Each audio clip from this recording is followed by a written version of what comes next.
sebelum kita mulai pelajaran, marilah kita berdoa. Silakan. Siapa yang mau memimpin? Ya. Mulai.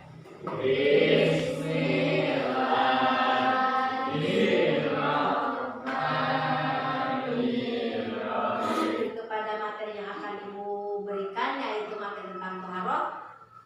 Kalian tentu masih ingat materi yang telah Ibu berikan minggu yang lalu, yaitu tentang alat-alat untuk bersuci. Ya. Tujuan daripada mempelajari taharah adalah satu, siswa dapat memahami ketentuan tentang taharah. Yang kedua, siswa dapat memahami dan mengetahui tentang najis, pengertian najis. Yang ketiga, siswa dapat mengetahui dan memahami tentang macam-macam najis. Kemudian setelah mengetahui macam-macam, maka siswa harus memahami dan mengetahui juga mempraktekkan tata cara bersuci dari najis. Nah, itulah tujuan pembelajaran kali ini. Silakan kalian bagi kelompok.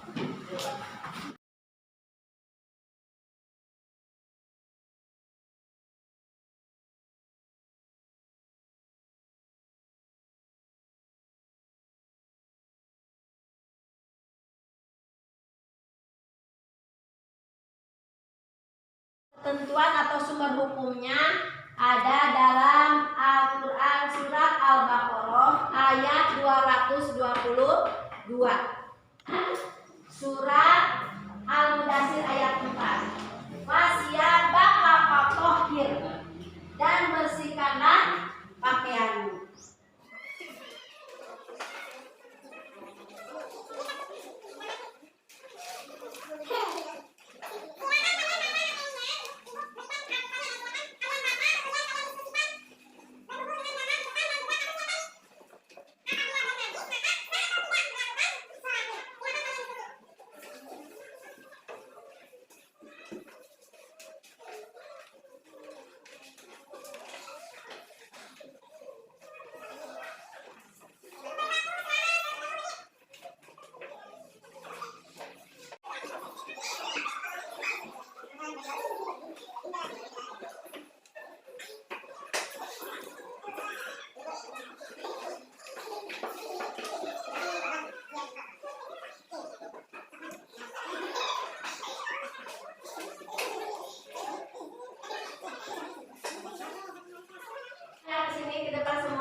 Kira-kira ini gambar apa?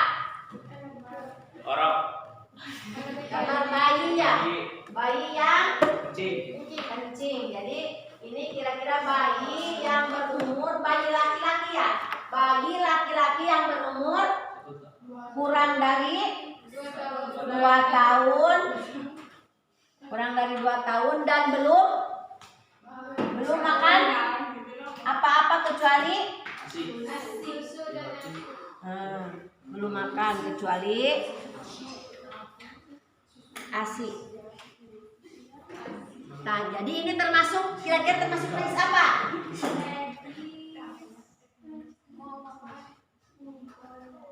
Najis apa?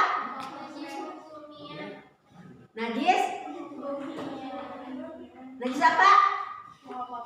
Muhopapa.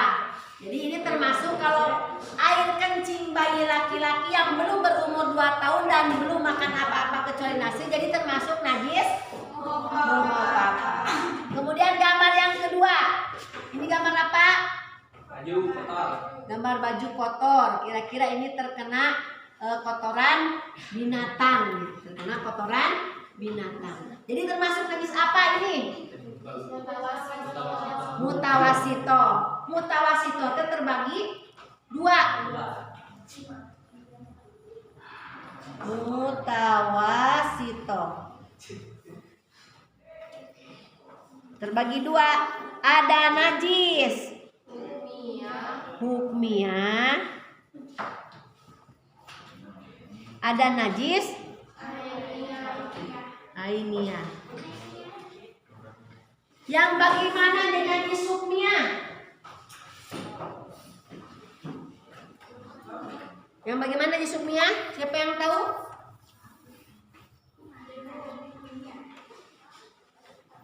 Najis sumia adalah najis yang diyakini adanya tetapi tidak nyata wujudnya, bau dan rasanya, seperti air kencing yang sudah kering yang terdapat pada pakaian atau lainnya.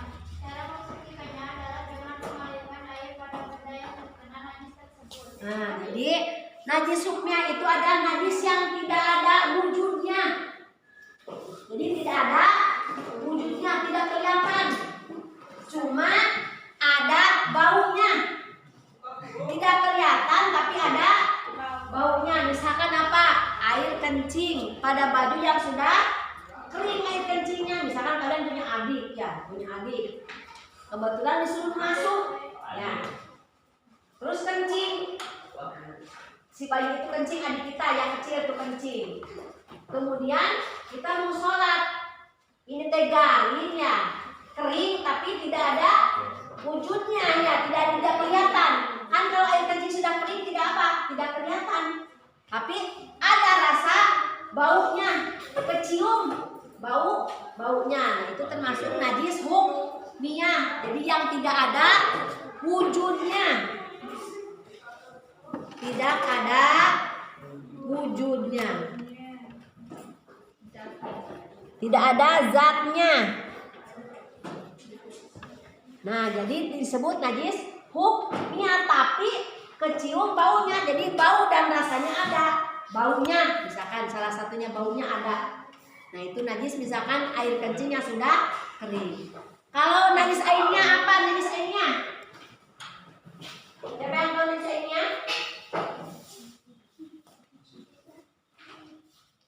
Ya. Najis yang tanpa wujudnya atau zatnya dan bisa diketahui melalui bau maupun rasanya. Nah, jadi najis airnya itu yang ada wujudnya. Misalkan apa? Ada tai kotoran ayam misalkan di baju kita, itu ada kelihatan. Aduh, ini bau lagi, ada lagi hitamnya. Jadi ada kelihatan wujudnya. Terus apa lagi contohnya? Tai cicak, misalkan kita mau sembahyang ya. Pas di mukena kita baru kita mau takbiratul ihram, ada tai cicak. Kelihatan tai cicaknya. Jadi itu berarti najis airnya. Bagaimana cara mensucikannya najis mutawasito ini yang termasuk najis sukmiyah atau airnya? Kira-kira yang najis sukmiyah bagaimana? Karena kan tidak ada wujudnya nih najisnya. Bagaimana cara mensucikannya? Dihilangkan baunya dengan apa? Dengan membersihkannya, misalkan mencucinya memakai sabun misalkan. Jadi sehingga hilang rasa dan hilang bau.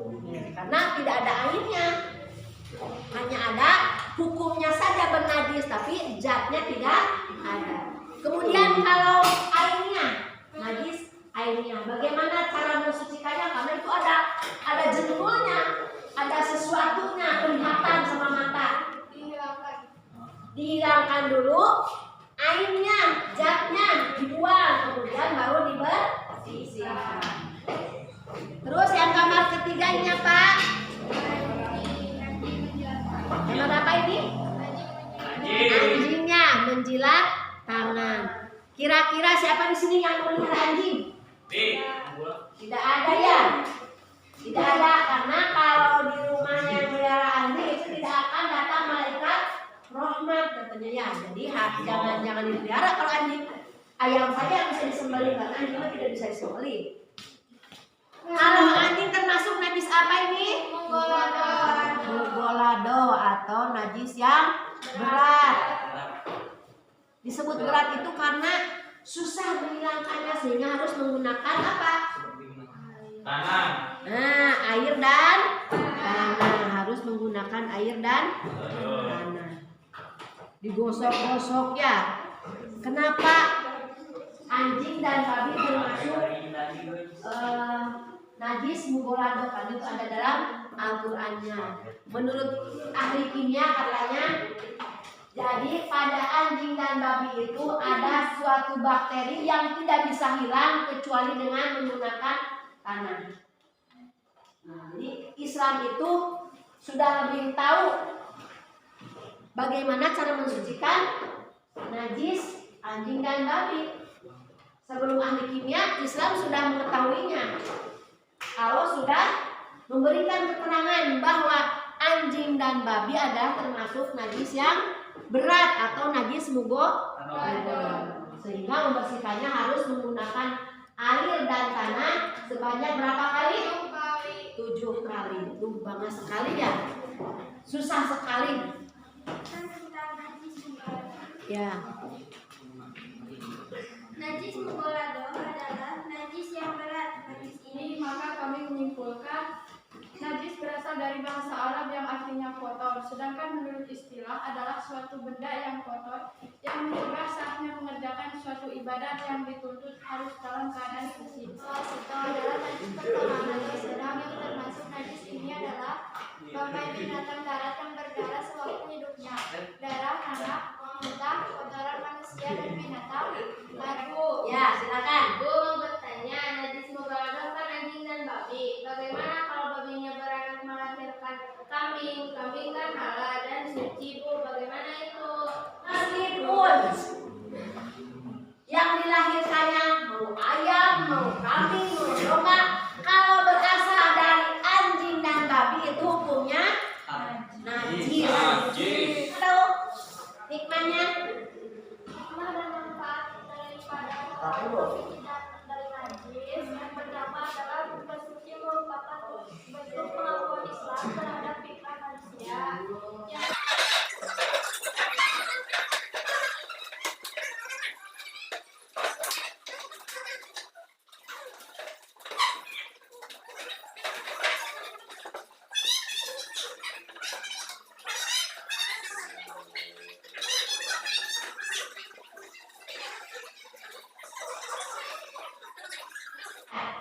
Tentang tadi najis.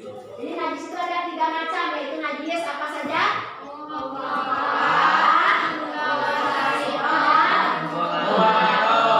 Najis mau apa contohnya? Kucing bayi laki-laki. Perempuan. 2 tahun. Baju yang Yang belum makan apa-apa kecuali air. Dan najis mutawasito contohnya? kotoran. Kotoran binatang atau kotoran manusia, baik darah ataupun nanah, itu termasuk najis mutawasito.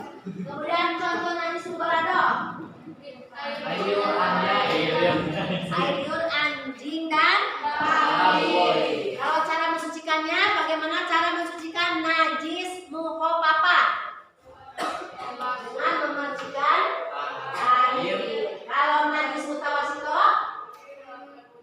menghilangkan dulu najis airnya, kemudian bumianya. Jadi disucikan atau dibersihkan dengan cara membasuhnya sampai bersih sehingga hilang apanya?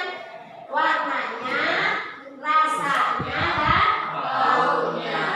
Kalau najis mugolado, cara mensucikannya membasuhnya dengan air dan tanah sebanyak 7 kali. Salah satunya dengan semoga bermanfaat bagi kita semua dan memang harus ya, kalian harus dapat mempraktekkan. Nanti minggu depan kalian praktek cara mensucikannya dan dilanjutkan dengan materi tentang bersuci dari hadas. Praktek nanti minggu depan, praktek cara bersuci dari najis dan materinya dilanjutkan dengan materi bersuci dari hadas. Demikian ya, semoga bermanfaat bagi kita semua dan kita dapat melaksanakannya dan kalian selalu sehat dan jagalah kebersihan badan, lingkungan, pakaian dan lingkungan sekitarnya. Silakan, karena pelajaran sudah usai maka berdoa. Silakan, siapa yang memimpin berdoa? Berdoa kifaratul majlis bersama-sama saja. Bismillahirrahmanirrahim. Assalamualaikum warahmatullahi wabarakatuh.